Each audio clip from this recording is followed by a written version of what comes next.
తాకట్టులో ఉన్న బంగారాన్ని విడిపించి ఆ రోజు ఆన్లైన్ ధరకే కొంటుంది కొమ్మూరి గోల్డ్.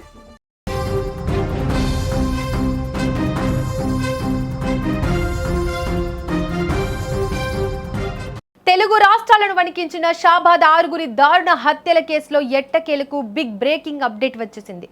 ఒకే కుటుంబానికి చెందిన ముగ్గురితో పాటు తన భార్య, 2 పిల్లలను కిరాతకంగా నరికి చంపిన ఉన్మాది రాజ్ కుమార్ ఆచూకీ లభ్యమైనట్లు సమాచారం.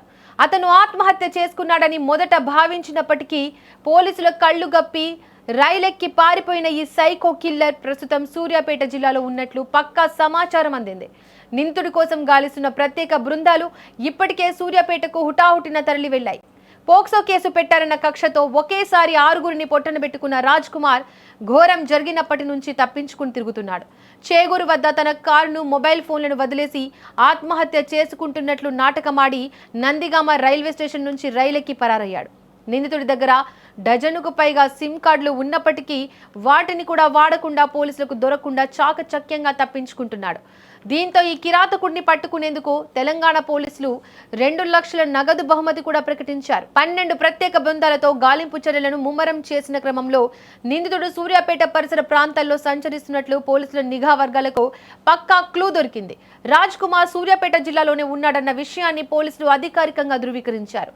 ఈ సమాచారం అందిన వెంటనే చేవెళ్ల డీసీపీ యోగేష్ గౌతమ్ నేరుగా సూర్యాపేట జిల్లా ఎస్పీతో ఫోన్లో మాట్లాడి పరిణామాలు వివరించారు. స్థానిక పోలీసుల సహాయంతో నిందితుడు ఎక్కడికి తప్పించుకోకుండా సూర్యాపేట వ్యాప్తంగా హై అలర్ట్ ప్రకటించారు.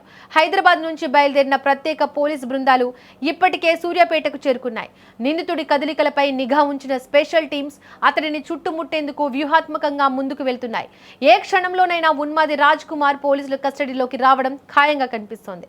పోలీసుల నిర్లక్ష్యం వల్లే తమ కుటుంబాలు బలయ్యాయని, ఈ సైకో కిల్లర్ను కఠినంగా ఉరితీయాలని బాధితుల బంధువులు, స్థానికులు తీవ్ర ఆగ్రహంతో ఉన్నారు. ఇప్పటికే విధుల్లో అలసత్వం వహించిన షాబాద్ ఎస్ఐను సస్పెండ్ చేయగా ఇప్పుడు నిందితుడిని పట్టుకుని చట్టం ముందు నిలబెట్టడమే పోలీసుల ముందున్న ఏకైక లక్ష్యం. మరికొద్ది గంటల్లోనే రాజ్ కుమార్ అరెస్టుకు సంబంధించిన అధికారిక ప్రకటన వచ్చే అవకాశం ఉంది. ఇక నిందితుడు రాజ్ కుమార్ సృష్టించిన నరమేధం అంతా ఇంత కాదు. ఏకంగా 6గురిని అతి కిరాతకంగా చంపేశాడు. కట్టుకున్న భార్య, కడుపున పుట్టిన 2 పిల్లల్ని తనపై కేసు పెట్టారనే కోపంతో మరో కుటుంబంలో 3గురిని అత్యంత దారుణంగా హత్య చేశాడు. ఈ నరరూప రాక్షసుడిలా ప్రవర్తించాడు. ప్రస్తుతం ఈ కేసులో తెలంగాణ వ్యాప్తంగా సంచలనంగా మారడంతో నిందితుడిని పట్టుకునేందుకు పోలీసులు గాలిస్తున్నారు. ఈ నేపథ్యంలో సూర్యాపేటలో ఉన్నాడు అనే సమాచారంతో అక్కడికి చేరుకున్నారు పోలీసులు.